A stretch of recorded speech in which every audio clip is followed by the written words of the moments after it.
দিনাজপুরের নিজ বাড়ি থেকে মা মেয়ের ঝুলন্ত লাশ উদ্ধার করেছে পুলিশ। এই ঘটনায় মেয়ের বাবাকে আটক করা হয়েছে।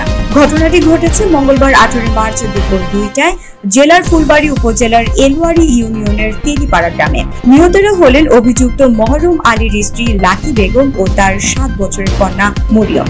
স্থানীয়দের বরাতে জানা যায়, অভিযুক্ত মহরম আলী 7 বছর আগে প্রথম স্ত্রী মারা যাওয়ার পর লাকিকে বিয়ে করেন। এরপর থেকে স্ত্রীর পরকীয়ার সন্দেহে চলছিল পারিবারিক কলহ। মহরম প্রথম স্ত্রীর মেয়েকে ঈদের উপহার দিয়ে বাড়ি ফিরে এসে দেখেন স্ত্রী মেয়ে মারা গেছে। মঙ্গলবার 18 মার্চ রাতে লাকির পরকীয়ার সম্পর্ক নিয়ে সালিশ হওয়ার কথা ছিল। এতে লোকলজ্জায় মুখ দেখানোর ভয়ে মেয়েকে নিয়ে আত্মহত্যা করেছে বলে এলাকায় গুঞ্জন উঠেছে। এদিকে নিহতের মা মঞ্জিলা বেগম বলেন, 18 মার্চ দুপুর 12:30টার দিকে মহরম ফোনে অকথ্য ভাষায় গালাগাল করে লাকিকে মেরে ফেলার হুমকি দেয়। ফুলবাড়ী থানার পরিদর্শক আব্দুল্লাহ আল মামুন বলেন, লাশ দুটি উদ্ধার করে জেলা সদর হাসপাতাল মর্গে পাঠানো হয়েছে। এ ঘটনায় স্বামী মহরম আলীকে আটক করা হয়েছে।